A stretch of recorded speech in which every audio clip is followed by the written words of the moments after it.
സകല ലോകത്തിന്റെയും രാജാവും എന്റെ കർത്താവുമായ നമ്മുടെ ദൈവം വാഴ്ത്തപ്പെട്ടത്. ആ ധന്യവും നിസ്തുല്യമായ നാമത്തിൽ എല്ലാ പ്രിയപ്പെട്ടവർക്കും എന്റെ സ്നേഹ വന്ദനത്തെ ഞാൻ ഒരിക്കൽ കൂടെ അറിയിക്കുന്നു. വീണ്ടും നമുക്ക് ഒരുമിച്ച് ദൈവവചനം പഠിക്കുവാൻ ചേർന്ന് വരുവാൻ കർത്താവ് അവസരം തന്നതിനായി സകല മഹത്വവും ഞാൻ കർത്താവിന് അർപ്പിക്കുന്നു. ഈ ക്ലാസ്സുകളൊക്കെ കേട്ട് പോകുന്ന നിങ്ങളിൽ എത്ര പേര് ഇതൊക്കെ ഒന്ന് റിവൈസ് ചെയ്യുന്നുണ്ട് എന്നുള്ളതോടെ ഇടയ്ക്കൊന്ന് ചെക്ക് ചെയ്ത് നോക്കണമെന്നാണ് എൻ്റെ മനസ്സിലെ ആഗ്രഹം. ഇടയ്ക്കൊരു ചോദ്യം ചോദിക്കലും തെറ്റിപ്പോയാൽ ഒരു ഇമ്പോസിഷൻ തരികയും ഒക്കെ ചെയ്ത് നല്ലതായിരിക്കും എന്നാണ് എൻ്റെ ചിന്ത. കാരണം ഓരോ ക്ലാസ് കഴിയുമ്പോഴും കൊള്ളാം, നല്ല പോയിന്റ് ആണെന്നൊക്കെ പറഞ്ഞു പോകുന്നതല്ലാതെ എനിക്ക് നിങ്ങളിത് ക്ലാസ് നല്ലതാണെന്ന് പറയാനോ നല്ല പോയിന്റ് ആണെന്ന് പറയാനോ ഒന്നും അല്ല എൻ്റെ ആഗ്രഹം. നിങ്ങൾ ഈ വചനത്തിൽ വേരൂന്നിയ വചനപ്രകാരം വളരുക എന്നുള്ളതാണ്. മനസ്സിലായല്ലോ? അത് കഴിയുന്നില്ലെങ്കിൽ ക്ലാസ് കേൾക്കുമ്പോൾ ഒരു ത്രില്ലിംഗ് ഒക്കെ ഉണ്ടാകും, പക്ഷെ അതിന്റെ ആഫ്റ്റർ എഫക്റ്റ് എന്താകുന്നു എന്നുള്ളത് മനസ്സിലാകുന്നുണ്ടല്ലോ. ക്ലാസ് കേൾക്കുക മാത്രമല്ല, ക്ലാസ് കഴിഞ്ഞ് നമുക്കതിന്റെ സ്പിരിച്വൽ റിസൾട്ട് നമുക്ക് കിട്ടണം. ദൈവത്തിനെ നമ്മെ സഹായിക്കട്ടെ. സമയം നമുക്ക് നഷ്ടമാക്കി കളയാനില്ലല്ലോ. കഴിഞ്ഞ ക്ലാസ്സിൽ പറഞ്ഞ് അവസാനിപ്പിച്ചെടുത്ത് ഞാൻ വേഗം തുടങ്ങുന്നു. നിങ്ങൾ എന്റെ കൂടെ വരുവാൻ ഞാൻ ദൈവനാമത്തിൽ അപേക്ഷിക്കുക. കർത്താവ് തന്റെ ശിഷ്യന്മാരുമായി ഫിലിപ്പിന്റെ കൈസരിയിലെത്തി. അവിടെ വെച്ച് അവരോട് ചോദിക്കുന്നു, മനുഷ്യപുത്രനെ കുറിച്ച് നിങ്ങൾക്കുള്ള അഭിപ്രായം എന്താ? മറ്റുള്ളവരെന്ത് പറയും?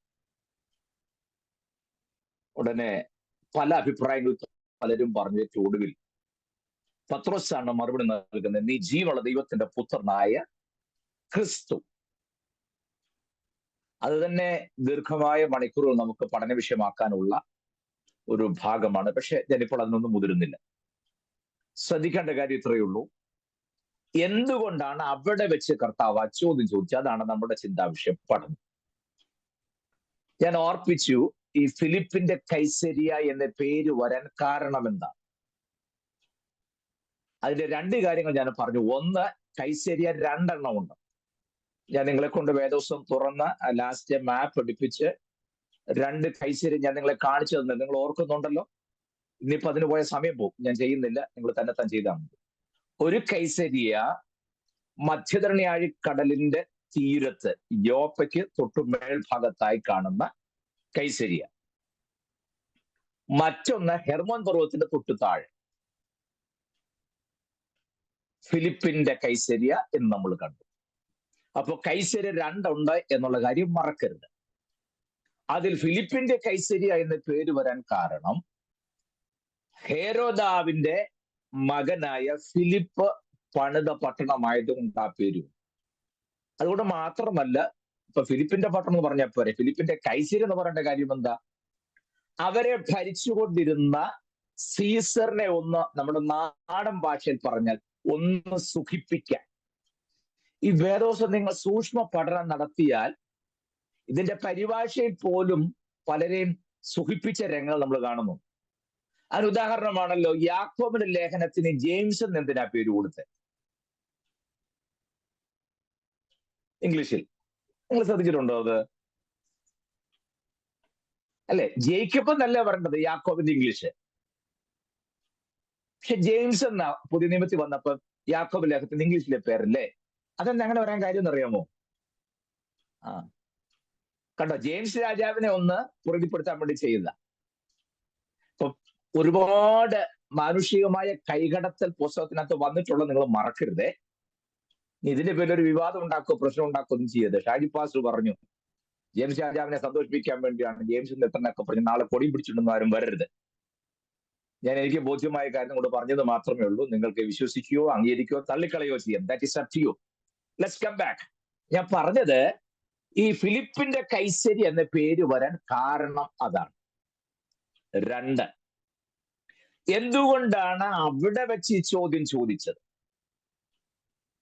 ഞാൻ ഓർപ്പിച്ചു, ഫിലിപ്പിന്റെ കൈസരി ചെല്ലുമ്പോൾ ആദ്യം കാണുന്ന ഒരു സ്റ്റാച്യു, ഒരു വലിയ വിഗ്രഹം, അത് ജൂലിയസ് സീസറിൻ്റെതാണ്. ഇതൊന്നും മറന്നു പോകരുതേ. ഞാൻ ഇത്ര സ്ലോ ആയിട്ട് പറയാൻ കാരണം രക്തജയം ഗ്ലോറി വിക്ടറി പറഞ്ഞു പോയാൽ ഇതൊന്നും നമുക്ക് മനസ്സിലാക്കാൻ ഒക്കത്തില്ല. അപ്പൊ അതുകൊണ്ട് സമാധാനത്തോടെ ആത്മപ്രേരണ ഉണ്ടെങ്കിലും സ്ലോവിൽ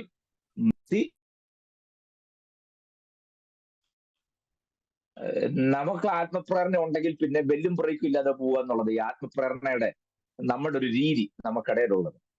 എന്നെ സംബന്ധിച്ചോളം എനിക്ക് ഈ ആത്മശക്തി കൂടുമ്പോഴാണ് ഞാൻ പരമാവധി സ്ലോ ആകുന്നത്. കാരണം എനിക്കിത് എൻജോയ് ചെയ്യണം മാക്സിമം. ഞാൻ ഈ വചനത്തിനകത്ത് രസിച്ച് ആസ്വദിച്ച് ശരിക്കും എൻജോയ് ചെയ്താണ് ഞാൻ ഈ കാര്യം പറയുന്നത്. നിങ്ങളിത് എത്രത്തോളം ആസ്വദിക്കുന്നുണ്ടെന്നൊന്നും എനിക്ക് അറിഞ്ഞുകൂടാ. പക്ഷേ അതിനായി ദൈവം നിങ്ങളെ സഹായിക്കട്ടെ എന്നുള്ള പ്രാർത്ഥനയാണ് എനിക്കുള്ളത്. ഓക്കെ, ദൈവം അനുഗ്രഹിക്കട്ടെ. ഞാൻ മടങ്ങി വരുന്നു. അപ്പോൾ ജൂലിയസ് സീസറിന്റെ ഏറ്റവും വലിയൊരു സ്റ്റാച്യു ഒന്നാമതായിട്ട് അവിടെ കാണും. അതിനിപ്പോ എന്താ അത്ര പ്രശ്നം? ഞാൻ കഴിഞ്ഞ ക്ലാസ്സിൽ ഓർപ്പിച്ചു, ജൂലിയസ് സീസർ ആണ്. Caesar is lord. സീസർ ദൈവമാകുന്നു, സീസർ കർത്താവാകുന്നു എന്ന് ജനം പറയണമെന്ന് ആഗ്രഹിച്ച ആ നിയമം നടപ്പാക്കിയ വ്യക്തി. ഒന്നുകൂടെ ഞാൻ പറയാം, കഴിഞ്ഞ ക്ലാസ്സിൽ ഇല്ലാത്തവർക്ക് നിശ്ചയമായിട്ടൊരു പണിഷ്മെന്റും കഴിഞ്ഞ ക്ലാസ്സിലെ ചോദ്യോത്തരത്തിന്റെ എംബോസിഷനും ഉണ്ടായിരിക്കുന്നതിനെ കാട്ടി യാതൊരു സംശയവും. ഞാൻ അടുത്ത ക്ലാസ്സിൽ ചോദിക്കും. ഓക്കെ, അപ്പോൾ ശ്രദ്ധിക്കണം, ജൂലിയസ് സീസർ ആണ്.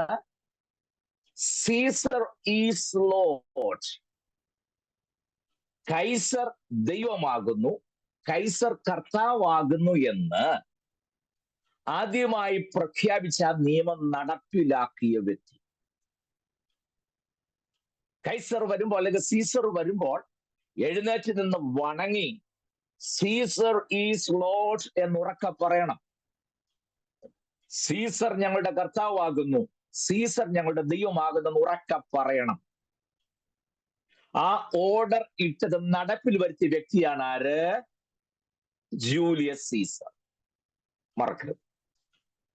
ആ നിയമം നടപ്പിലാക്കി അത് ചെയ്യാത്ത വ്യക്തികളെ നിഷ്ഠൂരം കൊല ചെയ്യാൻ കൽപ്പന കൊടുത്ത മനുഷ്യൻ, അതാണ് ജൂലിയസ് സീസർ. ഞാൻ കഴിഞ്ഞ ക്ലാസ്സിൽ ഓർപ്പിച്ചു, ഈ ഒരു സാഹചര്യം നിൽക്കുമ്പോഴാണ് ഒരുവൻ കർത്താവിനെ ഹൃദയത്തിൽ ഏറ്റെടുത്താൽ യേശു കർത്താവ് എന്ന് വായ കൊണ്ട് ഏറ്റു പറയണം എന്ന് പറഞ്ഞത്. മനസ്സിലാവുന്നുണ്ടോ? അല്ലാതെ യേശു കർത്താവെന്ന് പറയാൻ കൺവെൻഷൻ കഴിയുമ്പോൾ ഏറ്റവും ലാസ്റ്റ് ആരെങ്കിലും ഉണ്ടോ? ആരെങ്കിലും ഉണ്ടോ? ഒരു തരം, രണ്ടു തരം, മൂന്ന് തരം, രണ്ടുപേര് കൈപൊക്കി. ഓക്കെ, ആ ഇടപാടല്ല ഞാൻ ഈ പറഞ്ഞു. കൈപൊക്കിയതുകൊണ്ട് സ്വർഗത്തിൽ പോവുകയോ കാടിനകത്ത് ടിക്കറ്റ് നിത്യതയെ പോകുന്നൊന്നും വേദപുസ്തകം പഠിപ്പിക്കുന്നില്ല. പിന്നെ യേശു കർത്താവാണെന്ന് വായ കൊണ്ട് ഏറ്റു പറയണമെന്നുണ്ടെങ്കിൽ, ഞാൻ കഴിഞ്ഞ ക്ലാസ്സിൽ ഓർപ്പിച്ചതാണ്, കുറച്ചു പേർ ഇല്ലാത്തവർക്ക് വേണ്ടി ഞാൻ ഒന്ന് ഓർപ്പിക്കുന്നത് മാത്രം. അല്ല, ഞാൻ പുറകോട്ട് ഇറങ്ങി പോവുകയല്ല, ഒന്ന് കണക്ട് ചെയ്യാന്ന് ഞാൻ ഉദ്ദേശിച്ചോളൂ. അല്ല നാളെ പിന്നെ അതൊരു പരാതിയാകരുത്. അതിനാ ഞാൻ പറഞ്ഞത്. ഒരു ആന്റിസിപ്പേറ്ററി ബെയിൽ അങ്ങ് എടുക്കുക, പുള്ളി പിന്നെ പുറകോട്ട് പോവുക എന്ന് ചിന്തിക്കരുത്. ഞാൻ മുന്നോട്ട് തന്നെ നീങ്ങുന്നു.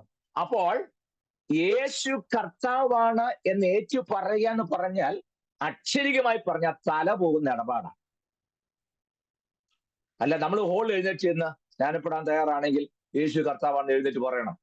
കണ്ടോ? വായ കൊണ്ട് ഏറ്റു പറയുക, ഹൃദയം കൊണ്ട് രക്ഷിക്കപ്പെടും എന്ന് പറഞ്ഞത് ചുമ്മാ ഒരു പ്രോസസ് അല്ലെങ്കിൽ ഒരു ആക്ട് ചെയ്യാൻ വേണ്ടിയിട്ടല്ല. ആ സിറ്റുവേഷൻ മനസ്സിലാക്കണം. ആ സാഹചര്യത്തിലാണ് അത് പറഞ്ഞത്.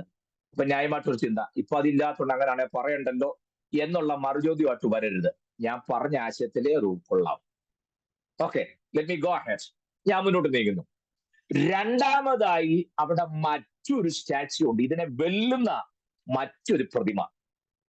ആ പ്രതിമ ആരുടെ ചോദിച്ചാൽ പാഗൻ മതത്തിലെ ദേവനായ പാൻ എന്ന ദൈവത്തിന്റെ പ്രതിമയാണ്. മറക്കരുതേ, പാൻ. നോട്ട് ചെയ്തവർക്കൊണ്ട് ഞാൻ പറഞ്ഞു, PAN, പാൻ എന്ന ദൈവത്തിന്റെ പ്രതിമ.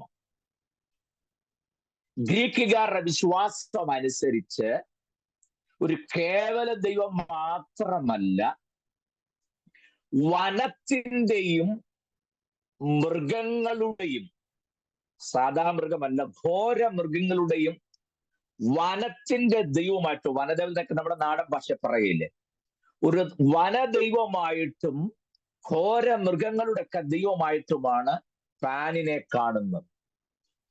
എന്ന് പറഞ്ഞാൽ ഈ വ്യക്തി, പാൻ എന്ന മനുഷ്യൻ അല്ലെങ്കിൽ ദൈവമായി കാണുന്ന വ്യക്തി ഒരു ഒരു വല്ലാത്ത പ്രകൃതത്തോടുകൂടെ താൻ നടന്നു വരുമ്പോൾ മൃഗങ്ങൾ ഭയചകിതരായി ഓടി ഒളിക്കുകയും വൃക്ഷങ്ങളൊക്കെ അറിയാതെ കുലുങ്ങുകയും ചെയ്യുമെന്നാണ് ഗ്രീക്ക് വിശ്വാസം. പെട്ടെന്നൊരു ഷോക്ക് ഉണ്ടായി, മൃഗങ്ങളൊക്കെ എന്താ പറയാ അലറി വിളിക്കും. ആ ദേവന്റെ പേരാണ് പാൻ. ഈ പാൻ എന്ന വാക്കിൽ നിന്നാണ് നമ്മൾ ഈ പാനിക് എന്ന് പറയല്ലേ, പാനിക്. ആ പദം ഉണ്ടായത് ഈ നൗണിൽ നിന്നാണ്.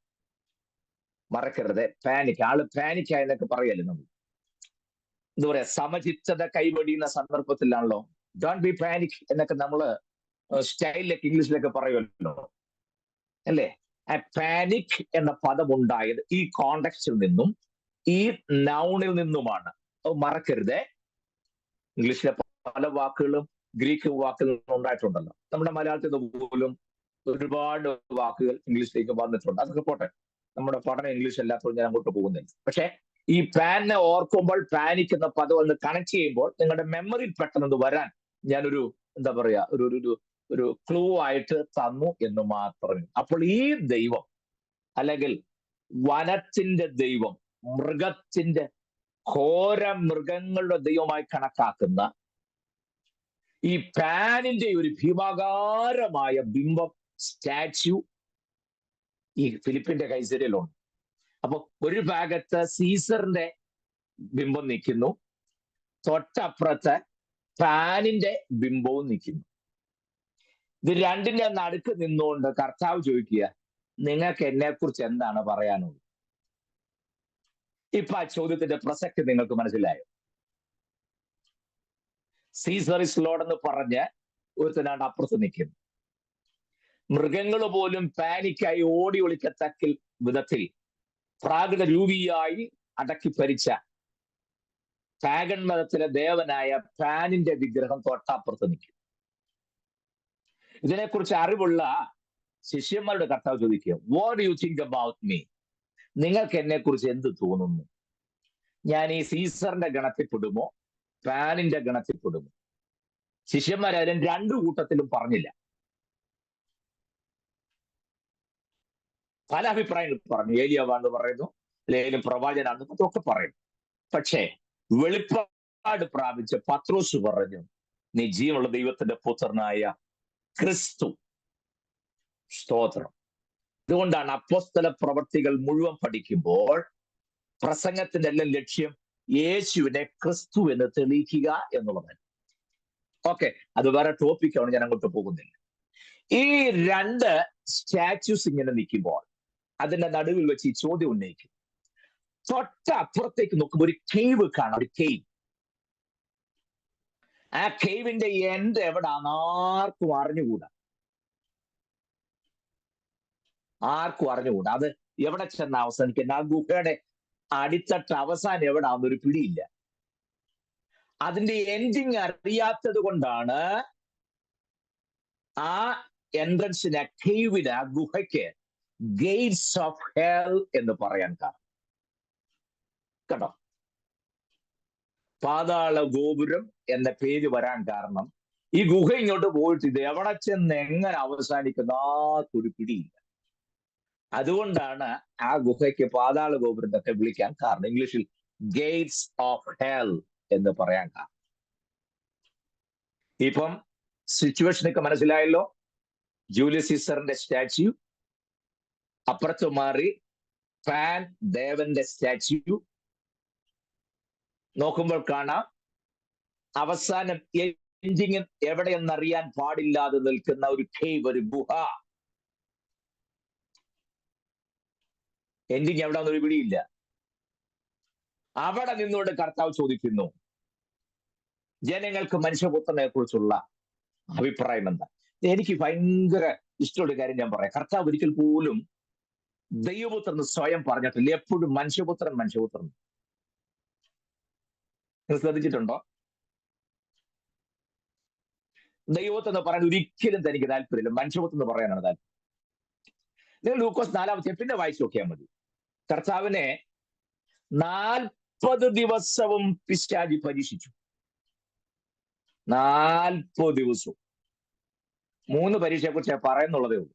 നമ്മുടെ ചിന്ത കൊണ്ട് കോഴ്സ് കഴിഞ്ഞപ്പം 3 പരീക്ഷ കർത്താവ് നേരിട്ട് വന്നെന്ന്. 3 പരീക്ഷയല്ല, പുസ്തകം വായിച്ചു നോക്കും. 40 ദിവസവും പരീക്ഷയായിരുന്നു. എല്ലാത്തിനും ജയിച്ചു. അതിൽ 3 എടുത്തു പറഞ്ഞെന്ന് മാത്രമേ. ആ പറയുമ്പോഴെല്ലാം പിശാചി പതുക്കാൻ, നീ ദൈവപുത്രനെങ്കിൽ കല്ലിനോട് അപ്പമാകാൻ പറയും. കർത്താവിന്റെ മറുപടി, മനുഷ്യപുത്രൻ അപ്പം കൊണ്ട് മാത്രമല്ല, ദൈവത്തിന്റെ വായിൽ നിന്ന് വചനം കൊണ്ട് ജീവിക്കും. പിശാചി ദൈവപുത്രൻ ദൈവത്തിന് എടുത്തെടുത്ത് പറയുമ്പോഴെല്ലാം കർത്താവ് പറയും മനുഷ്യപുത്രൻ, മനുഷ്യപുത്രൻ. കാരണം പിശാചിന് മനസ്സിലായി ഈ വന്ന കക്ഷി ആരാണെന്നുള്ളത്. പക്ഷെ കർത്താവ് ഒരിക്കലും സ്വയം വെളിപ്പെടുത്താൻ താല്പര്യപ്പെട്ടില്ല, അല്ലേ? എന്നോട് ആരെങ്കിലും ചോദിക്കുക, ഓക്കെ എന്താ പേര്? അവിടെ ഞാൻ പറയും പാസ്റ്റർ ഷാജി, അല്ലെങ്കിൽ ചിലപ്പം പറയും റെവറൻറ്റ് ഡോക്ടർ KB ഷാജി. എനിക്ക് ആ സാധനം ഇല്ല കേട്ടോ. ഞാനൊരു ഉദാഹരണം പറയാം. ഞാൻ റെവറൻറ്റും അല്ല, ഡോക്ടറും അല്ല. സ്തോത്രം. അത്യാവശ്യം എഴുതാനും വായിക്കാനും അറിയാവുന്നതല്ലാതെ എന്റെ വിദ്യാഭ്യാസം വെറും 0. അതുകൊണ്ട് അതിന്റെ പുറകെ നിങ്ങൾ പോരും. ഞാൻ ചോദിക്കട്ടെ, ഈ കളക്ടർ എപ്പോഴെങ്കിലും ഞാൻ ജില്ലാ കളക്ടറാന്ന് പറഞ്ഞു വന്നിട്ടുണ്ടോ? ഇല്ല. അതതിന്റെ ആവശ്യമില്ല. ഏതെങ്കിലും പോലീസ് SP ഞാൻ SP ആന്ന് പറഞ്ഞു വരുമോ? അതിന്റെ ആവശ്യമില്ല. സ്വയം പറയേണ്ട കാര്യമില്ലല്ലോ. ഉണ്ടോ? ഇല്ല. അതെല്ലാം ചെയ്യാൻ നമ്മൾ മാത്രമേ ഉള്ളൂ. ഏതെല്ലാം പാടില്ലാത്തതുകൊണ്ട് അതെല്ലാം കാറ്റിക്കൂട്ടാൻ നമ്മളെ പോലെ വിദഗ്ധർ വേറെ ഇല്ല. പോട്ടെ, അത് പറയുമ്പോൾ ടോപ്പിക്ക് മാറിപ്പോകും എന്നുള്ളത് ഞാൻ അങ്ങോട്ട് പോകുന്നില്ല. കർത്താവ് പറഞ്ഞു ജനങ്ങൾ മനുഷ്യപുത്രനെ കുറിച്ച് എന്ത് പറയും? ശിഷ്യന്മാരുടെ പല അഭിപ്രായങ്ങൾ കേട്ടതിന് ശേഷം ശിമോൻ പത്രോസ് പറയുകയാണ്, നീ ജീവനുള്ള ദൈവത്തിന്റെ പുത്രനായ ക്രിസ്തു. കർത്താവിന്റെ മറുപടി, ശിമോൻ സൺ ഓഫ്. ഞാൻ നേരത്തെ ഇതൊക്കെ പറഞ്ഞതാ, മറന്നു പോകരുത്. എന്ന വാക്കിന്റെ അർത്ഥം സൺ ഓഫ്. ജോന, യോഹന്നാന്റെ മകനായ ഷിമോൻ. കണ്ടോ? സൺ ഓഫ് ജോൺ എന്ന അർത്ഥത്തിൽ ഷിമോൻ. ജഡരക്തങ്ങളല്ല, സ്വർഗസ്ഥനായ എന്റെ പിതാവത്രേ നിനക്കിത് വെളിപ്പെടുത്തി. എന്ത്? ഈ നസ്രായന യേശു ആരാണ്? ക്രിസ്തുവാകുന്നു എന്നുള്ള കാര്യം ദൈവം വെളിപ്പെടുത്തിയത് കൊണ്ടാണ് പത്രോസിന് ബോധ്യമായത്. നമ്മുടെ ജീവിതത്തിലും യേശു താൻ ക്രിസ്തുവാകുന്നു എന്നുള്ള തിരിച്ചറിവിനേക്കാൾ വലിയ വെളിപ്പാട് നമുക്കുണ്ടാകാനായിട്ടില്ല. സ്തോത്രം. അതുകൊണ്ടാണ് ഞാൻ പ്രാരംഭ ക്ലാസ്സിലൊക്കെ പറഞ്ഞു, നമ്മൾ പ്രാർത്ഥിക്കുമ്പോൾ യേശുവിൻ നാമത്തിൽ എന്ന് മാത്രം പറയാതെ യേശു ക്രിസ്തുവിൻ നാമത്തിൽ എന്ന് പറയണം എന്ന് ഞാൻ പറഞ്ഞു. യേശുവിൻ നാമത്തെ പറഞ്ഞാൽ കർത്താവ് കേൾക്കാതിരിക്കൂ, അംഗീകരിക്കാതിരിക്കൂ ഒന്നും ചെയ്യത്തില്ല. നിശ്ചയമായിട്ടും കേൾക്കും. പക്ഷേ നമ്മുടെ സ്പിരിച്വൽ മെച്യൂരിറ്റി തിരിച്ചറിയുന്നത് അങ്ങനെയൊക്കെയാണ്. യേശു ക്രിസ്തുവിൻ അല്ലെങ്കിൽ ക്രിസ്തു യേശുവിന്റെ നാമത്തിൽ എന്നൊക്കെ പറയുന്നതാണ് കുറെ കൂടെ നിങ്ങളുടെ ആത്മിക വളർച്ച വ്യക്തമാക്കുന്ന ശൈലി. ഒക്കെ ഞാൻ മുന്നോട്ട് നീങ്ങുന്നു. അപ്പോൾ കർത്താവുടനെ പറഞ്ഞു, നീ പത്രോസാകും, എന്നാൽ ഈ പാറമേൽ ഞാൻ എന്റെ സഭയെ പണിയും. On this rock I will build my church and the gates of the hell shall not prevail against it. ഞാൻ എന്റെ സഭയെ പണിയും, പാതാള ഗോപുരങ്ങൾ അതിനെ ജയിക്കില്ല. ഇംഗ്ലീഷ് ശൈലി കണ്ടോ? The gates of hell shall not prevail against it. ഇപ്പോൾ ചോദ്യം ചോദിച്ച് എന്റെ കോണ്ടക്സ്റ്റ് പിടികിട്ടി. കർത്താവ് പറഞ്ഞ വാചകത്തിന്റെ പിന്നിൽ രഹസ്യം നമുക്ക് പിടികിട്ടി. ഞാനീ പറഞ്ഞ നിങ്ങൾക്ക് വ്യക്തമായോ? വ്യക്തമായെങ്കിൽ ആരെങ്കിലും ഒരാളെന്ന് കൈപൊക്കിയാൽ നല്ലതാണ്. വ്യക്തമായില്ലെങ്കിൽ ഒന്നുകൂടെ പറയണമെന്നുണ്ടെങ്കിൽ അതും പറയണം. Okay, clear? No doubt. ഇനി ഇത് മനസ്സിൽ വെച്ചോണ്ട് പുസ്തകം വ്യാഖ്യാനിക്കാവും. ഏതായാലും വീട്ടിൽ ചെന്നേച്ച് ഞാൻ എന്റെ സഭയെ പണിയും, പാതാള ഗോപുരങ്ങൾ ജയിക്കില്ലെന്നൊക്കെ പറഞ്ഞ ആ വീട്ടുകാരെ തലേ കൈവച്ച് ബഹളം വെക്കുകയും അവരുടെ പെടലിൽ കുളിക്കുകയൊന്നും ചെയ്യരുത്. എല്ലാവരുടെ പെടലെ കൈവച്ച് കുളിപ്പിക്കാനും വട്ടം കറക്കാനും ഒന്നും പറഞ്ഞ വാക്യങ്ങളല്ല. കൃപയാൽ നമ്മുടെ ഇടയിൽ അത് ഇല്ലാത്തതുകൊണ്ട് സ്തോത്രം. ഇതെല്ലാം കണ്ട് മനതും അടുത്തുകൊണ്ടങ്ങ് പറഞ്ഞതാണ്. നിങ്ങൾ പണങ്ങി പോവുക, അടുത്ത ക്ലാസ്സിൽ വരാതിരിക്കുക, ഒന്നും ചെയ്യരുത്. ഈ കോണ്ടക്സ്റ്റ് നിന്നും അടർത്തി മാറ്റിയുള്ള വചന വ്യാഖ്യാനം ദാറ്റ് ഈസ് സോ ഡേഞ്ചറസ്. വളരെ അപകടം പിടിച്ച രംഗം. അസ്ഥാനത്ത് കയറ്റി വാക്യങ്ങൾ ഉപയോഗിക്കരുത്. വാക്യം അറിയാവുന്ന കരുത് ഇല്ലേ?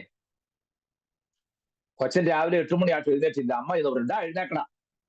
സൺഡേ സ്കൂളിൽ പോകേണ്ട ചോദിച്ചപ്പോഴത്തേക്ക് അവൻ തിരിച്ചൊരു ചോദ്യം, സ്ത്രീയെ എനിക്കും നിനക്കും തമ്മിൽ എന്ത്? എന്റെ നാഴിക വന്നിട്ടില്ലെന്ന്. അവനെ എന്നാ ചെയ്യണം നിങ്ങൾ പറ? സൺഡേ സ്കൂളിൽ പോകാൻ വിളിച്ചപ്പോ അവൻ അമ്മയ്ക്ക് മറുപടി കൊടുത്ത, സ്ത്രീ എനിക്കും നിനക്കും തമ്മിൽ എന്ത്? എന്റെ നാഴിക വന്നിട്ടില്ലെന്ന്. അവനെ തല്ലാൻ നോക്കുവോ? കാരണം വചനമല്ലേ പറഞ്ഞത്. പക്ഷെ ഉപയോഗിച്ച സിറ്റുവേഷൻ എവിടാ? എന്ന് പറഞ്ഞ പോലെ ഒരു വാക്യം ഉണ്ടെന്ന് കരുത് അത് എവിടെയും കയറി കുത്തിത്തിരിക്കാനായിട്ട് നമ്മൾ ശ്രമിക്കരുത്. ആ വാക്ക് ഉപയോഗിച്ച സാഹചര്യം, ആരോട് എന്തിനു പറഞ്ഞു എന്നുള്ള ബോധ്യതയിൽ വേണം നമ്മുടെ ജീവിതത്തിലും അത് അപ്ലൈ ചെയ്യാൻ.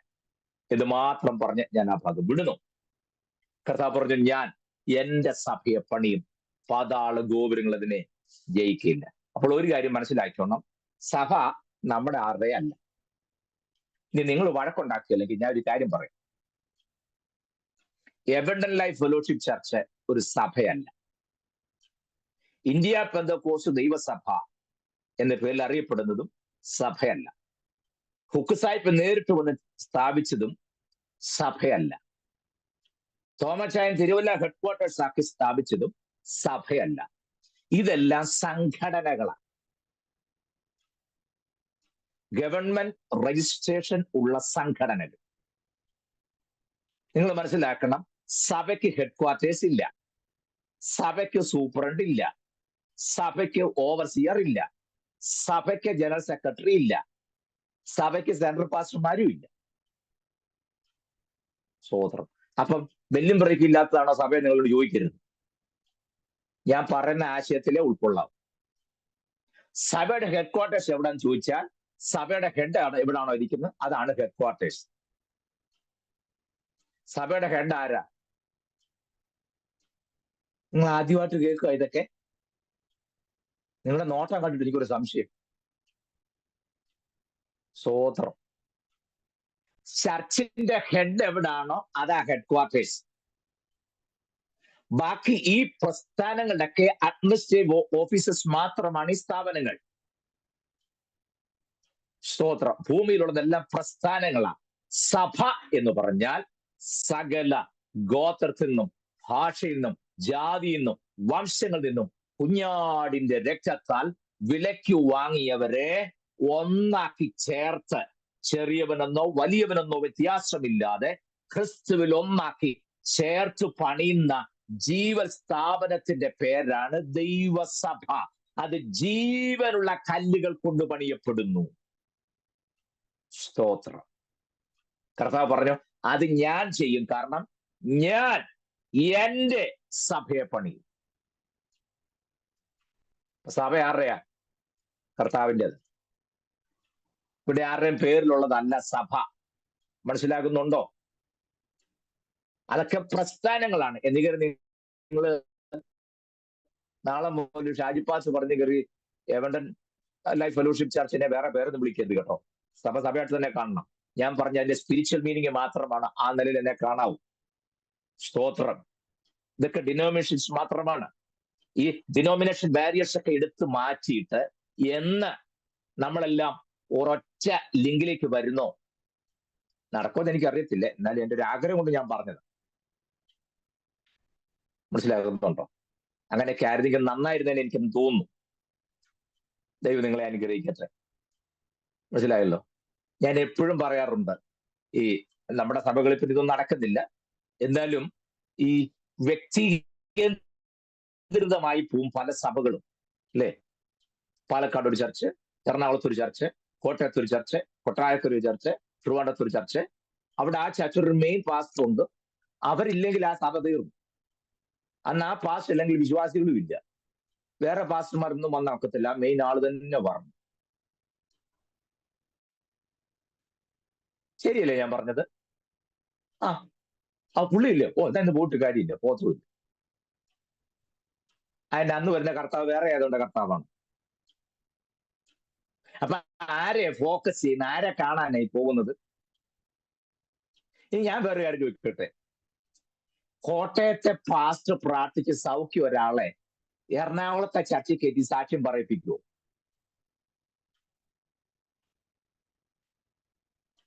എറണാകുളത്തെ പാസ്റ്റർ അതിന് സമ്മതിക്കുവോ? നിങ്ങൾ പറ.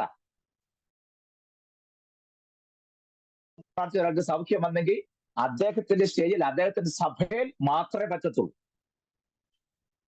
എന്നാൽ ദൈവം ചെയ്ത അത്ഭുത പ്രവൃത്തി എന്നാൽ എറണാകുളത്തെ സഭയിലും വന്ന അദ്ദേഹത്തെ സാക്ഷ്യം പറയിപ്പിക്കാത്തത് എന്തേ? കാരണം പ്രാർത്ഥിച്ചത് മെച്ചേ പാസ്റ്റർ അല്ലേ. അപ്പൊ എന്റെ ക്രെഡിറ്റ് പോകും.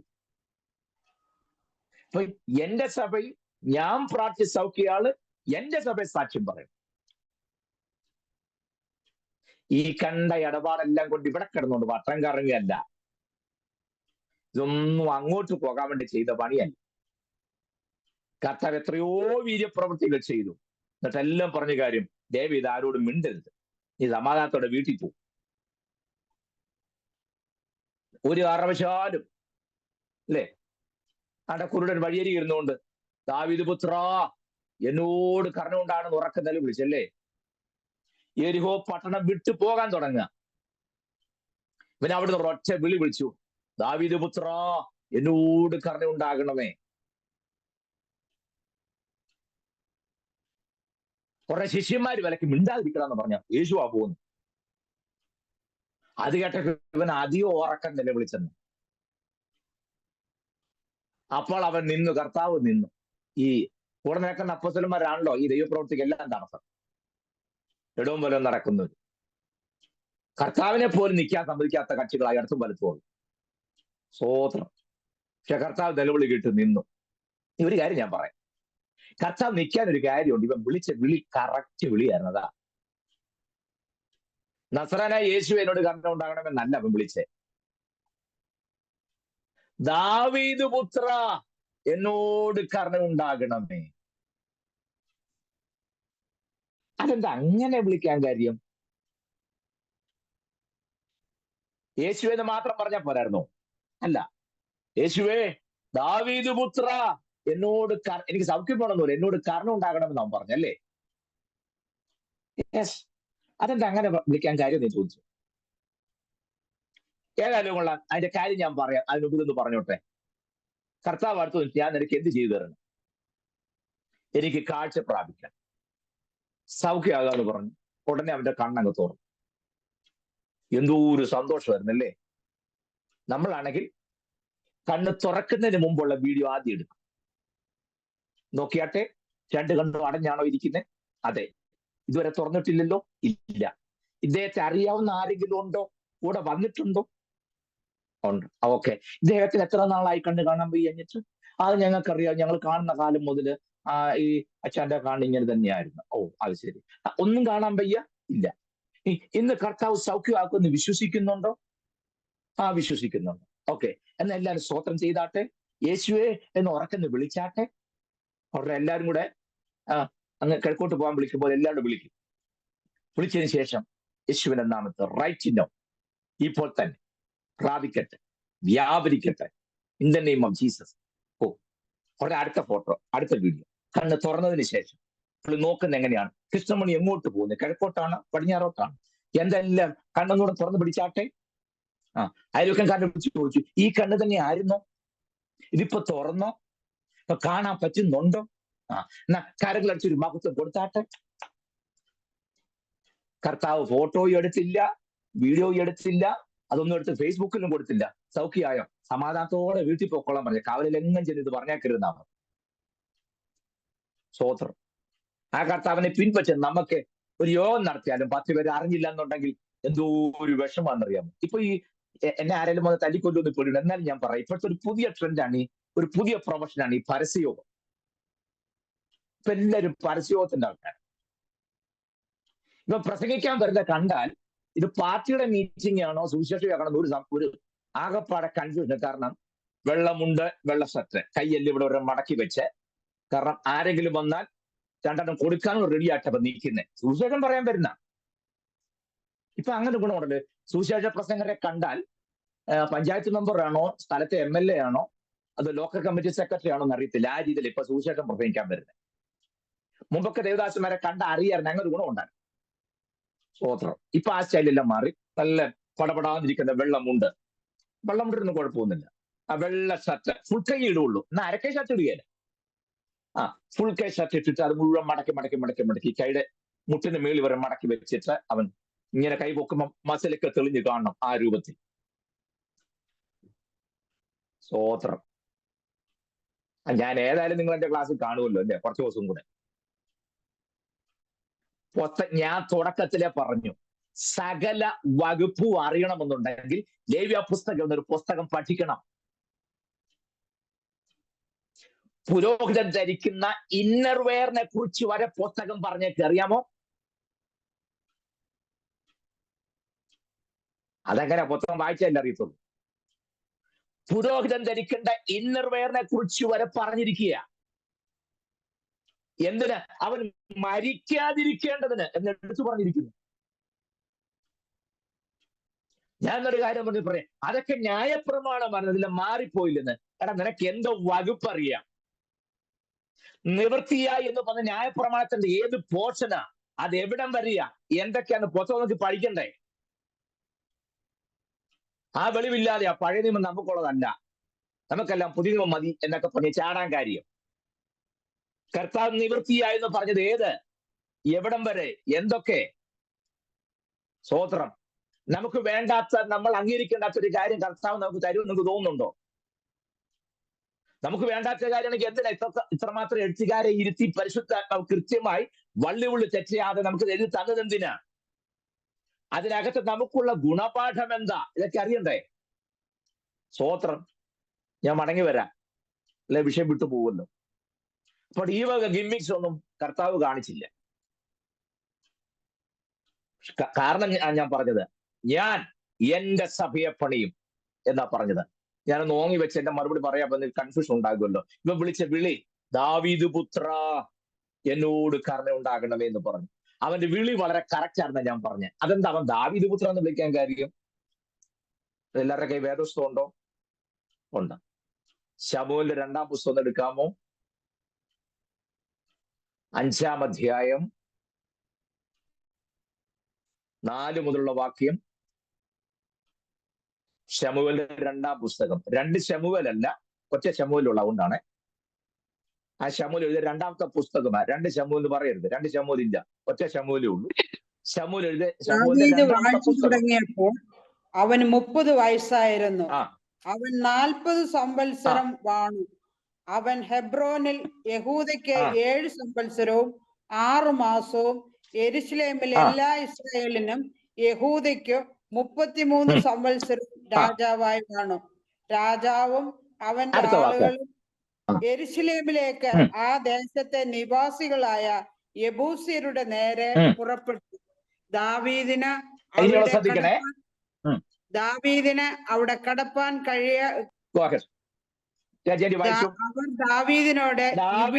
കടപ്പാൻ കഴിയില്ല. നിന്നെ തടുപ്പാൻ കുരുടരും മുടന്തരും മതി എന്ന് പറഞ്ഞു. എന്നിട്ട് ദാവീദ് സിയോൻ കോട്ട പിടിച്ചു. അത് തന്നെ ദാവീദിന്റെ നഗരം. അന്ന് ദാവീദ് ആരെങ്കിലും യെബൂസ്യരെ തോൽപ്പിച്ചാൽ അവൻ നീർപ്പാത്തിയിൽ കൂടി കയറി ദാവീദിന് വെറുപ്പായുള്ള മുടന്തരെയും കുരുടരെയും പിടിക്കപ്പെട്ടു എന്ന് പറഞ്ഞ്, അതുകൊണ്ട് കുരുടരും മുടന്തരും വീട്ടിൽ വരരുത് എന്നൊരു ചൊല്ലു നടപ്പായി. ദാവീദ് കോട്ടയിൽ വസിച്ചു.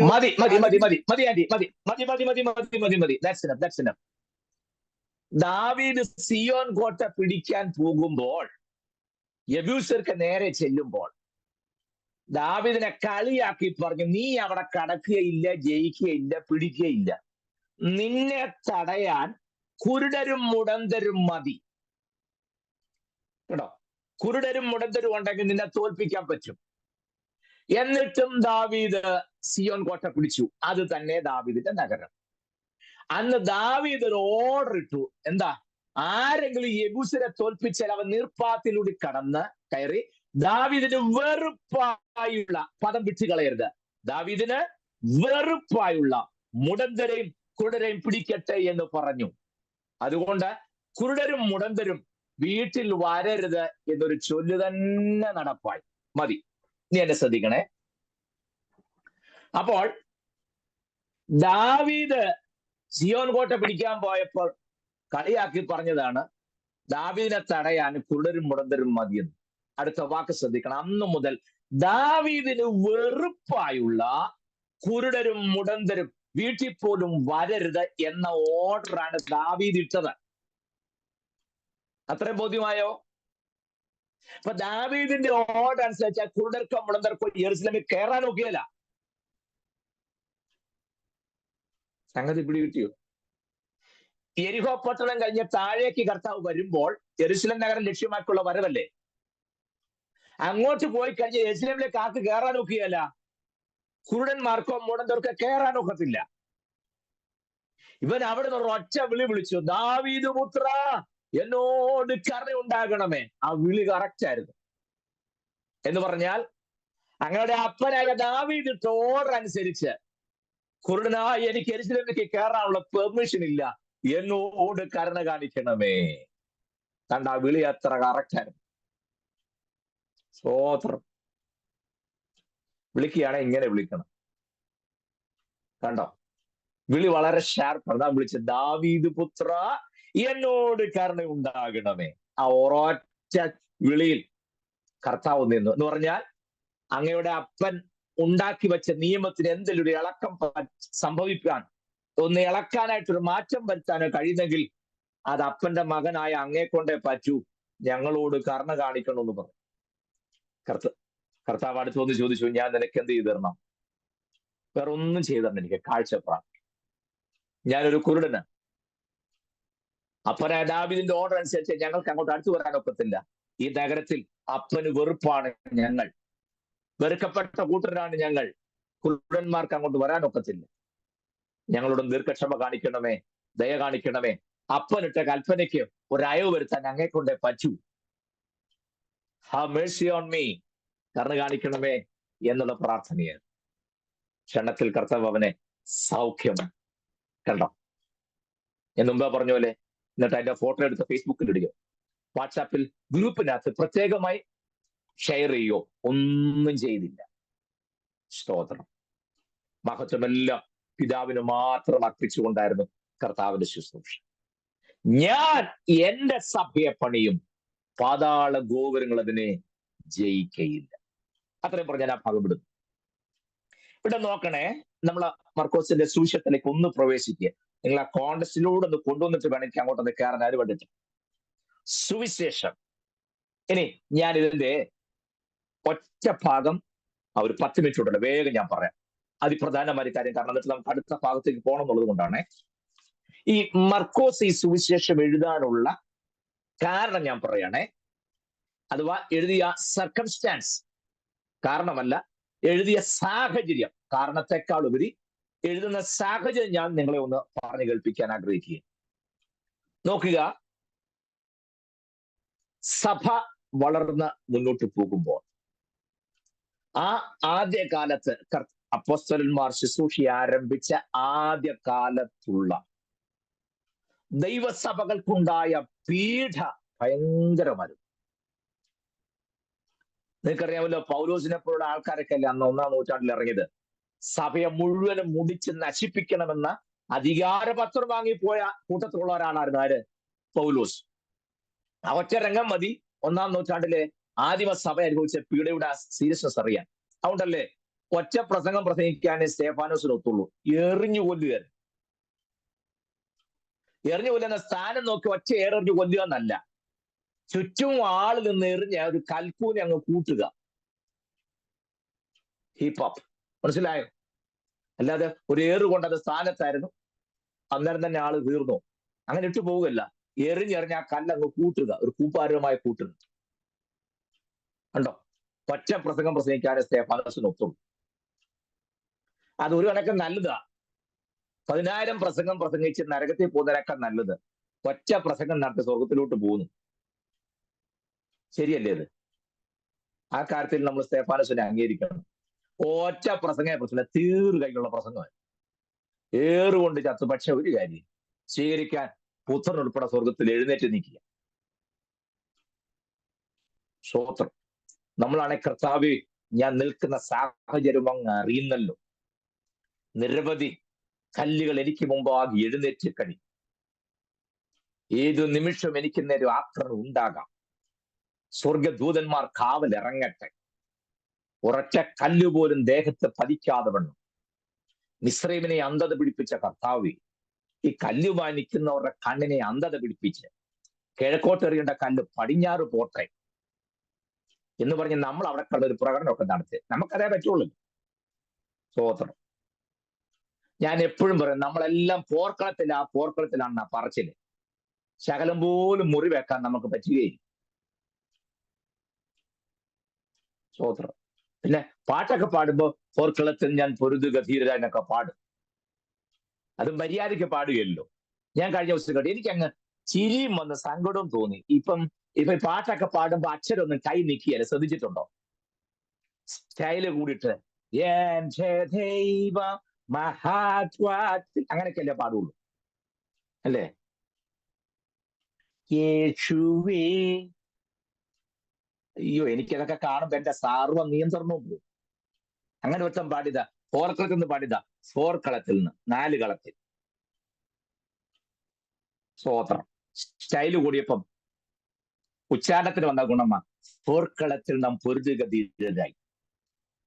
പണ്ട് ഏറ്റുമാൻ അപ്പച്ചൻ വൻവിനകൾ വന്നിടുകിൽ എന്ന് പാടിയ പോലെ. ഞാൻ പറഞ്ഞു വല്ല നിങ്ങൾക്ക് മനസ്സിലായി?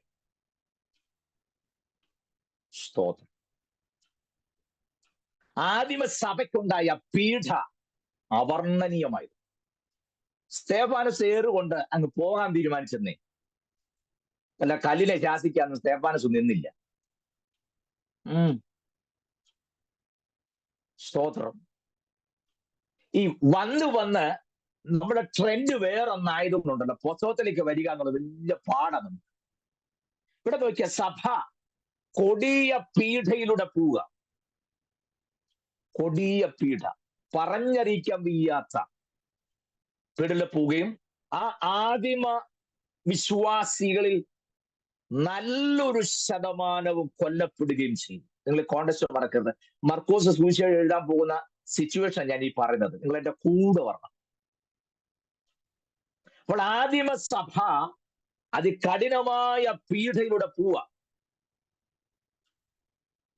അവരാരും ആ പീഡയിൽ നിന്നൊരു വിടുതൽ വേണമെന്ന് ആഗ്രഹിച്ചില്ല. എബ്രായ ലേഖനം 11-ാം അധ്യായം 35-ാമത്തെ വാക്യം വായിച്ച്. Hebrews chapter 11:35. മോനെ ഡിസ്പ്ലേ കൊടുക്കണം, ഇംഗ്ലീഷും മലയാളവുമേ. സ്ത്രീകൾക്ക് തങ്ങളുടെ മരിച്ചവരെ ഉയർത്തെഴുന്നേൽപ്പിനാൽ തിരികെ കിട്ടി. മറ്റു ചിലർ ഏറ്റവും നല്ലൊരു ഉയർത്തെഴുന്നേൽപ്പ് ലഭിക്കേണ്ടതിന് ഉദ്ധാരണം കൈക്കൊള്ളാതെ ഭേദ്യമേറ്റു. വേറെ ചിലർ പരിഹാസം മതി. സ്ത്രീകൾക്ക് തങ്ങളുടെ മരിച്ചവരെ ഉയർത്തെഴുപ്പിനാൽ തിരികെ കിട്ടി. മറ്റു ചിലർ ഏറ്റവും നല്ലൊരു ഉയർത്തെഴുപ്പ് ലഭിക്കേണ്ട ഉദ്ധാരണം കൈക്കൊള്ളാതെ ഭേദ്യമേറ്റു. ഞാൻ അതിന്റെ ഇവിടെ ഡിസ്പ്ലേ കൊടുത്തിട്ടുണ്ട്. ഇംഗ്ലീഷിലൂടെ ഞാൻ വായിക്കാമേ. Women received that dead raised to life again, and others were tortured, not accepting the deliverance, that they might obtain a better resurrection. Ha! What a wonderful statement. Come on. And others were tortured, not accepting the deliverance, that they might obtain a better resurrection. Madi. To get a better resurrection, they did not run after the deliverance. You got it what I'm saying? ഏറ്റവും നല്ലൊരു ഉയർത്തെഴുന്നേൽപ്പ് ലഭിക്കേണ്ടതിന്, yes, thank you, ഏറ്റവും നല്ലൊരു ഉയർത്തെഴുന്നേൽപ്പ് ലഭിക്കേണ്ടതിന് അവര് ഡെലിവറൻസിന്റെ പുറകെ പോയില്ല. Others were tortured, not accepting the deliverance. അവർ പറഞ്ഞു ഞങ്ങൾക്ക് deliverance വേണ്ട, ടോർച്ചറിങ് മതി. കാരണം എന്താ? that they might obtain a better resurrection. എന്തിന്? ഒരു നല്ല ഉയർത്തെഴുന്നേൽപ്പ് ലഭിക്കണം. അതിന് അവര് പറഞ്ഞു ഞങ്ങൾക്ക് ഡെലിവറൻസ് വേണ്ട, ഞങ്ങൾ പീഡ ഏറ്റോളാം. എന്തിന്? ഒരു നല്ല ഉയർത്തെഴുന്നേൽപ്പ് ലഭിക്കാൻ. ഇത് കേരളത്തിൽ ഞാൻ മാത്രമേ പറയുള്ളൂ എന്ന് എനിക്കറിയാം. നമുക്ക് ഡെലിവറൻസ് വേണ്ട, പീഡ മതി എന്ന് പറഞ്ഞ എന്നെ വെച്ചോണ്ടിരിക്കുവോ? ഇപ്പൊ തന്നെ ഞാൻ എല്ലാവരുടെയും തലവേനയായി മാറിക്കഴിഞ്ഞിരിക്കുക, എന്റെ ഈ പഠിപ്പിക്കുന്നത് തന്നെ. ഇതും കൂടെ ഞാൻ പറയാന്നുണ്ടെങ്കിൽ തീർന്നു. സ്തോത്രം. ഇനി സംശയം വല്ലതും ഉണ്ടെങ്കിൽ എന്നോട് ചോദിക്കരുത്, പൗലൂസുമായിട്ട് ചോദിച്ചു തീർത്തോണം. പൗലൂസ് അത് എഴുതി വെച്ചേ. പൗലൂസ് എഴുതിയ വാക്യം ഞാൻ ചൂണ്ടിക്കാണിച്ചത്. അപ്പൊ നിങ്ങൾ ചിന്തിക്കുക നമുക്ക് ഒരു വിടുതലും വേണ്ടെന്നാണോ ഈ പറഞ്ഞത്? അങ്ങനല്ല, നിങ്ങൾ അങ്ങനെ ചിന്തിക്കരുത്. സ്തോത്രം. ഞാൻ പറയാം, യാക്കോബിനെ വാളുകൊണ്ട് വെട്ടിക്കൊന്നു, അത് ദൈവം അനുവദിച്ചല്ലോ. എന്നാൽ പത്രോസിനെ കാലത്ത് വിടുവിക്കുകയും ചെയ്യും. അദ്ദേഹം എന്താ പാശ്ചാത്യല്ലേ കാണിച്ചത്? യാക്കോബിനെ വെട്ടിക്കൊല്ലാൻ വിട്ടുകൊടുത്ത് പത്രോസിനെ വിടുവിക്കുകയും ചെയ്യും. ഒരു ദൈവം ഒരുപോലുള്ള രണ്ട് അപ്പോസ്തലന്മാരെ രണ്ട് രീതിയിലാണ് ട്രീറ്റ് ചെയ്യുന്നത്. മനസ്സിലാക്കണം. ചില ദൈവം അനുവദിക്കും, ചില ദൈവം അനുവദിക്കയില്ല. അത്ര മാത്രം അറിഞ്ഞാൽ മതി. മനസ്സിലാകുന്നുണ്ടോ? ദൈവത്തിന്റെ അറിവ് കൂടാതെ, നോളജ് ഇല്ലാതെ nothing will happen in our life. ഒന്നും നമ്മുടെ ജീവിതത്തിൽ സംഭവിക്കുകയില്ല. തലനാരെങ്കിലും താഴെ വീണമെങ്കിൽ സ്വർഗം അറിഞ്ഞ് അത് സംഭവിക്കൂ. ആ ബോധ്യതയുള്ള ദൈവമക്കൾ എന്തിനാ ചെറിയ ചെറിയ കാര്യങ്ങൾ വരുമ്പോ ഈ ആകുലപ്പെടുന്നത്? വരട്ടെന്നേ. സ്തോത്രം. മനസ്സിലാക്കുന്നുണ്ടോ? വെറുതെ അല്ലാതെ അനുവദിക്കുമ്പോൾ അതിന്റെ സോഴ്സും കൂടെ. ഇത് വല്ല അറിഞ്ഞോണ്ടൊക്കെയാണ് ഈ പാടുന്നത്. പരീക്ഷ എന്റെ ദൈവം അനുവദിച്ചാൽ പരിഹാരം എനിക്കായി കരുതിയിട്ടുണ്ടോ, എന്തിനെന്ന് ചോദിക്കില്ല ഞാൻ. ഇതാ പാടുന്നത്. പരീക്ഷ അനുവദിച്ചാൽ പരിഹാരം ഒരുക്കിയിട്ടുണ്ട്. ഇത് പറഞ്ഞ ലാസ്റ്റ് പിന്നെ വന്ന പ്രവാചകൻ മുമ്പിൽ പോന്നിക്കുക, പ്രാർത്ഥിച്ചൊന്ന് പറഞ്ഞേന്ന്.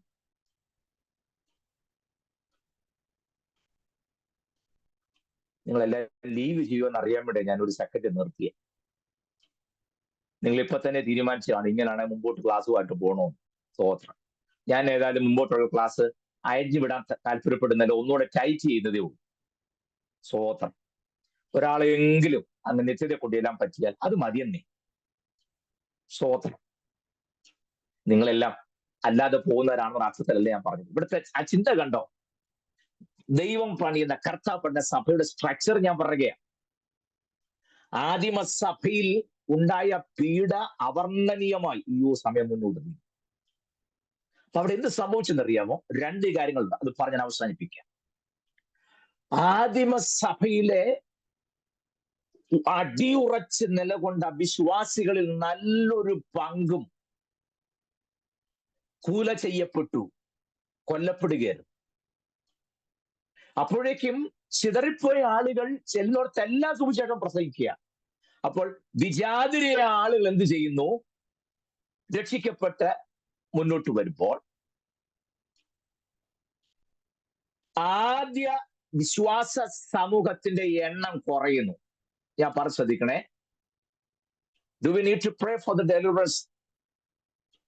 മൊത്തം ഞാൻ വായിച്ചില്ല. Okay, praise the lord. ഞാൻ പറഞ്ഞത് നിങ്ങൾക്ക് മനസ്സിലാകുന്നുണ്ടോ?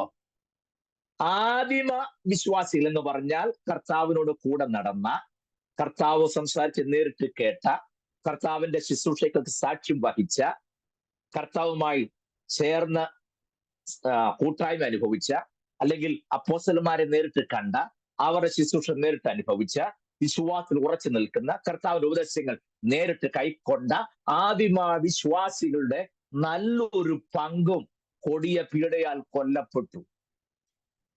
ആ സമയം ചിതറിപ്പോയ ആളുകളൊക്കെ എവിടെല്ലാം ചെന്നോ അവിടെ എല്ലാം പ്രസംഗിച്ച് പുതിയ വിശ്വാസികൾ വന്നുകൊണ്ടുമിരിക്കുന്നു. രണ്ട് ഗ്രൂപ്പിനെയും കണ്ടോ? ഒരു ഭാഗത്തെ വിശ്വാസികളുടെ എണ്ണം കൂടുന്നു, മറുഭാഗത്തെ വിശ്വാസികളുടെ എണ്ണം കുറയുന്നു. വിശ്വാസികളുടെ എണ്ണം കുറയുമ്പോൾ അവരെങ്ങനെയുള്ളവരാണ്? കർത്താവിനെ നേരിട്ട് കണ്ടിട്ടുള്ളവർ, കർത്താവിന്റെ ഉപദേശം നേരിട്ട് കേട്ടിട്ടുള്ളവർ, ശുശ്രൂഷയ്ക്ക് സാക്ഷ്യം വഹിച്ചവർ, അപ്പോസ്തലന്മാരെ നേരിട്ട് കണ്ടിട്ടുള്ളവർ, അപ്പോസ്തലന്മാരിൽ നിന്ന് നേരിട്ട് ശുശ്രൂഷയും ഉപദേശം നേരിട്ട് പ്രാപിച്ചവർ, അവരാണ് കൊല്ലപ്പെടുന്നത്. ആ ഒറിജിനൽ നേരിട്ടുള്ള ഫസ്റ്റ് ഹാൻഡ് ഇൻഫർമേഷൻസ് ഉള്ള ആളുകളുടെ എണ്ണം കുറയുകയും മറുഭാഗത്ത് പുതിയ വിശ്വാസികളുടെ എണ്ണം കൂടുകയും ചെയ്യുന്നു. ഈ കോണ്ടക്സ്റ്റ് നിങ്ങളുടെ മനസ്സിൽ നിൽക്കണേ, എങ്കിൽ എനിക്ക് അടുത്ത ആഴ്ചയിൽ ഇതിന്റെ ബാക്കി കാര്യങ്ങൾ പറയാൻ പറ്റും. സ്തോത്രം. മർക്കോസ് സുവിശേഷം എഴുതുന്ന രംഗമാണ് ഞാൻ ഈ പറഞ്ഞു വരുന്നത്. അപ്പോൾ ഇവിടെ ഒരു പ്രശ്നം സംഭവിക്കുന്നത് ചോദിച്ചാൽ, നേരിട്ട് കർത്താവിൽ നിന്നും അപ്പോസ്തലന്മാരിലും ഉപദേശങ്ങളും ശുശ്രൂഷ നേരിട്ട് പ്രാപിച്ചവരുടെ എണ്ണം കുറയുകയാണ്. പുതുവിശ്വാസികളെ കാര്യങ്ങൾ പറഞ്ഞു ബോധ്യപ്പെടുത്തുമ്പോൾ കർത്താവ് തന്നെ സൗഖ്യമാക്കും, വിടുവിക്കും, കർത്താവ് നല്ലവനാണ് എന്ന് പറഞ്ഞാൽ പോരാ. ആദിമ വിശ്വാസികൾ നേരിട്ട് കേട്ട, പ്രാപിച്ച്, അനുവർത്തിച്ച, കർത്താവിൽ കേട്ട മുഴുവൻ ഉപദേശങ്ങളും ഇവരെ പറഞ്ഞു ബോധ്യപ്പെടുത്തിയെങ്കിലേ ഇവരെ വിശ്വാസം നിലനിർത്തുകയും അവർക്ക് വിശ്വാസത്തിന്റെ വളർച്ച ഉണ്ടാകുകയും ഒപ്പം സുവിശേഷത്തിന്റെ വ്യാപ്തിക്ക് അത് സഹായകമാവുകയും ചെയ്യുകയുള്ളൂ. ഒന്നുകൂടെ പറയാം, ഞാൻ അവസാനിപ്പിക്കും.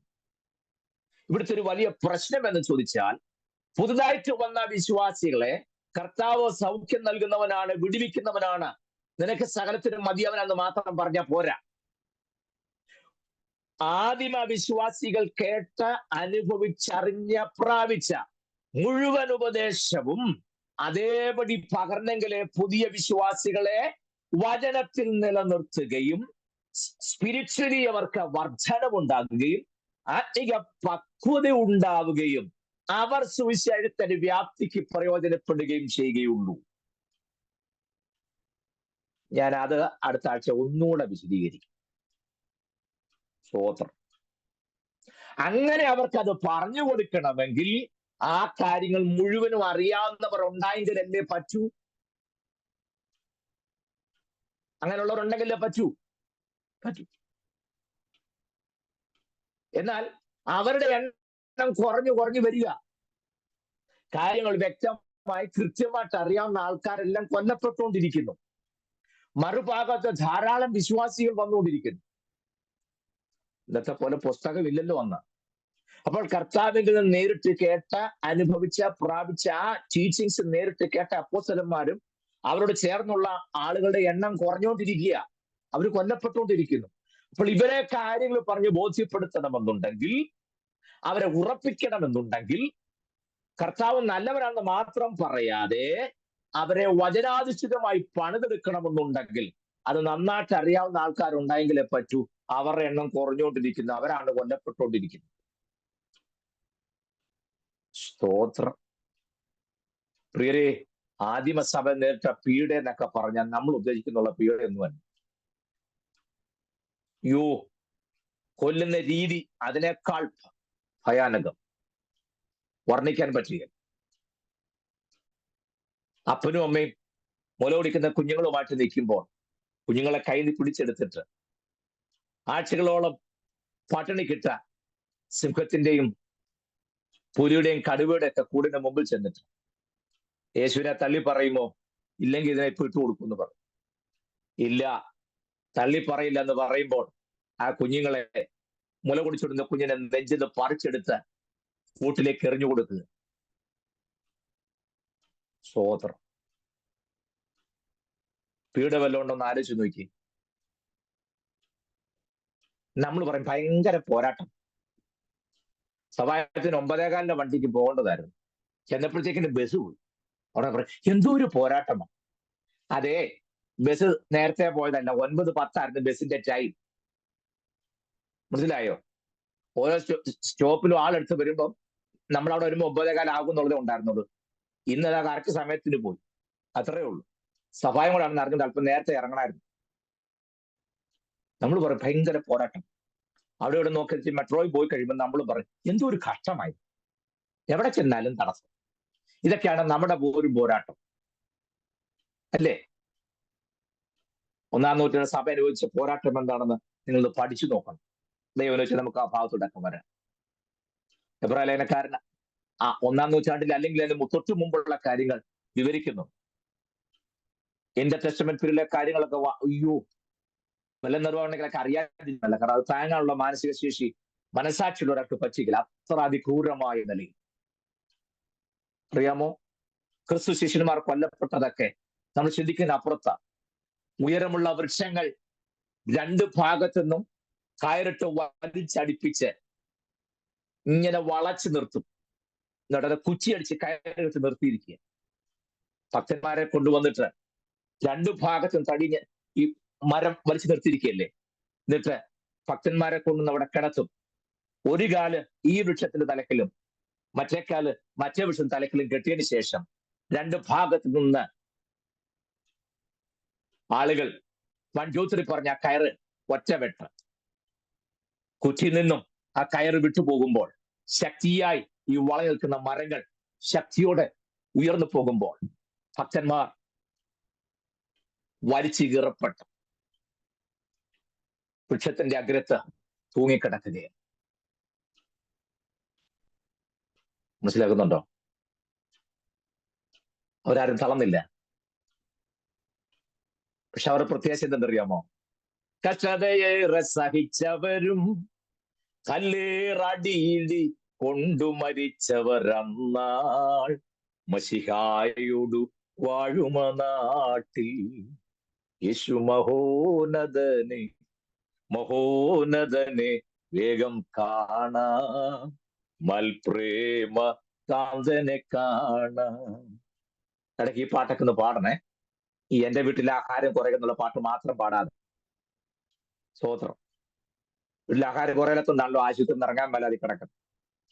സ്തോത്രം ഇല്ലേ? ആഹാരത്തിന്റെ കൂടുതലുണ്ട് അസുഖം വന്ന രീതിയിലല്ല ഞാൻ പറഞ്ഞത്. മനസ്സിലാവുന്നുണ്ടോ? അവിടെ ക്ലാസ്സിൽ പങ്കെടുക്കുന്നത് ഞങ്ങളുടെ അടൂർ ആന്റി എന്ന് പറഞ്ഞാൽ ഒരു വർഷത്തിൽ മിനിമം ഒരു 3 പ്രാവശ്യങ്ങളിൽ 21 ഇരിക്കുന്ന ആളാണ്.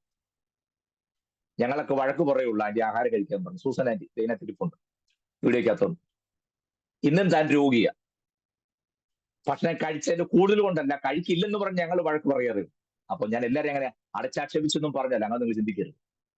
ഞാൻ പറഞ്ഞതേ ഇങ്ങനെയാണ് ഭക്തന്മാർക്ക് നേരെ ഉണ്ടായ പീഡ.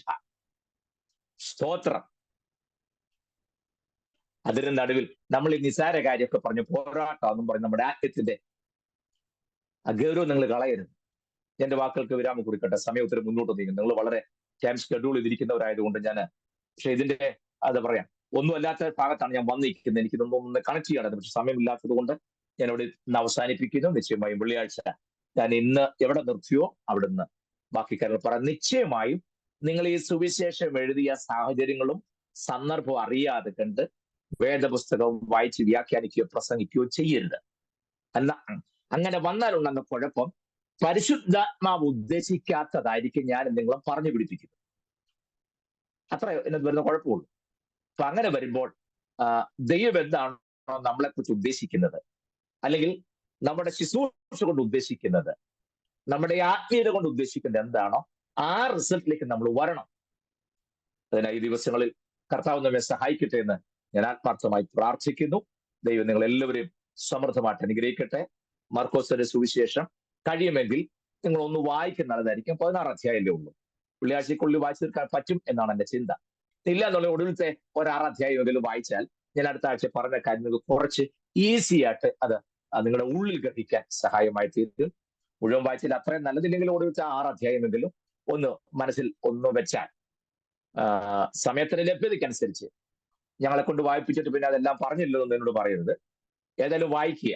നമുക്കതിന്റെ കണക്ഷൻസ് ഒന്ന് ലിങ്ക് ചെയ്തെടുക്കുമ്പോൾ നിങ്ങൾക്ക് ഓരോ തിരുവഴുത്തിന്റെ പഠനവും എളുപ്പമായും. മറന്നു പോകരുത്, മർക്കോസിന്റെ സുവിശേഷത്തെ ബേസ് ചെയ്തുകൊണ്ടാണ് മത്തായും ലൂക്കോസും സുവിശേഷം എഴുതിയിട്ടുള്ളത്. അപ്പോൾ പിന്നെ ആ 3 പുസ്തകത്തിന്റെ പഠനം കുറെ കൂടെ എളുപ്പമായി തീരും.